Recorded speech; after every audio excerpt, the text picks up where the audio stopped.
سنت، اے سنی قوم، محمد کی بیوی کو جہنمی کہا جائے اور تو لمبی چادر تان کے سوتا رہے، یہ کلپ دکھا کے میں تمہیں جگا رہا ہوں کہ آج کفر اس حد تک پڑ چکا ہے۔ وہ نمازوں میں ابو بکر کو گالی دے رہے ہیں، عثمان کو گالی دے رہے ہیں، عمر کو گالی دے رہے ہیں، حفصہ کو گالی دے رہے ہیں۔ قیامت کے دن اگر ابو بکر نے پوچھ لیا، عمر نے پوچھ لیا، عثمان نے پوچھ لیا، امی عائشہ نے پوچھ لیا، امی حفصہ نے پوچھ لیا، ہمارے وارث ہونے کے دعوے دار تھے تم، ہم سے محبت کے دعوے دار تھے، تم کہا کرتے تھے صحابہ کے وارث دھرتی پہ اہل سنت ہے، اہل الحدیث ہے۔ جب لوگ نمازوں میں ہمیں گالیاں دے رہے تھے تم نے کیا کیا تھا؟ رافضیہ صحابہ کو گالی دینے کو اللہ کا قرب سمجھتی ہے۔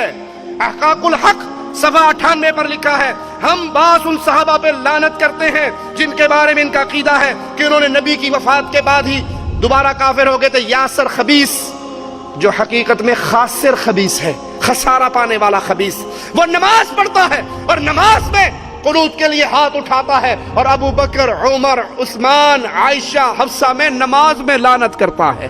ولعن أعداءهم أجمعين وخص باللعن أبا بكر وعمر وعثمان وعائشة وحفصة وقتلة الحسين عليه السلام۔ انا للہ و انا الیہ راجعون۔ اس کلپ کو دکھانے کے دو مقصد ہیں۔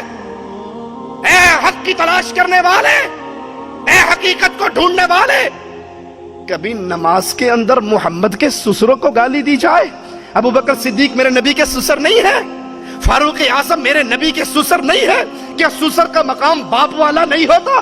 کیا عثمان میرے نبی صلی اللہ علیہ وسلم کے داماد نہیں ہے؟ کیا عائشہ اور حفصہ میرے نبی کی زوجہ نہیں ہے؟ نماز میں ان کو گالی، جن کی عزت، جن کی عصمت، جن کی پاکیزگی عرش والا اپنے عرش سے بیان کرتا تھا، ان کو گالی دیتے ہو، نبی کے ساتھیوں کو گالی دیتے ہو اور اس کو اللہ کی قربت کا ذریعہ سمجھتے ہو۔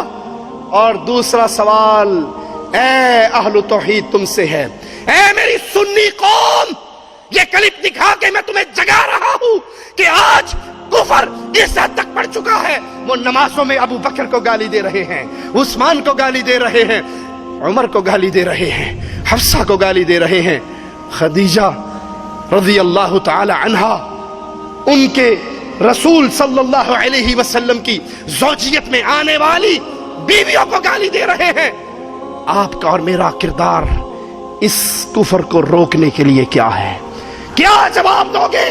قیامت کے دن اگر ابو بکر نے پوچھ لیا، عمر نے پوچھ لیا، عثمان نے پوچھ لیا، امی عائشہ نے پوچھ لیا، امی حفصہ نے پوچھ لیا، ہمارے وارث ہونے کے دعوے دار تھے تم، ہم سے محبت کے دعوے دار تھے، تم کہا کرتے تھے صحابہ کے وارث دھرتی پہ اہل سنت ہے، اہل الحدیث ہے۔ جب لوگ نمازوں میں ہمیں گالیاں دے رہے تھے تم نے کیا کیا تھا؟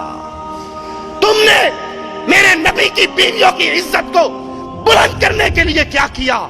ارے ان کی عزت کو تو رب نے بلند کر دیا، لیکن دشمنوں کا منہ بند کر کے خود اپنے آپ کو تو جہنم سے بچا لو۔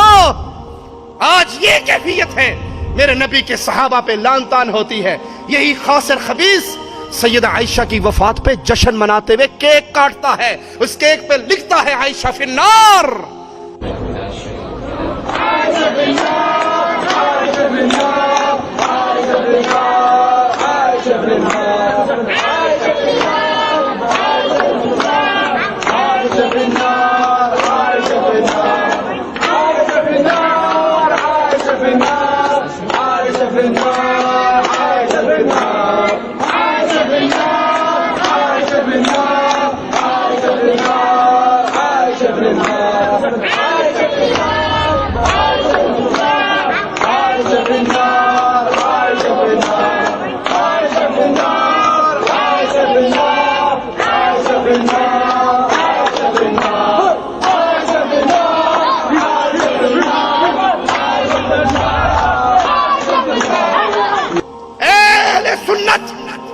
سنی قوم، محمد کی بیوی کو جہنمی کہا جائے اور تو لمبی چادر تان کے سوتا رہے، مصطفیٰ کے پیارے ساتھیوں کو جہنمی کہا جائے اور تجھے اپنی دکان اور کاروبار سے فرصت نہ ہو، تیرا اندر کا ایمان تجھے جھنجھوڑ کر دعوت کے میدان میں نہ کھڑا کر دے، تیری غیرت کا کیا فائدہ؟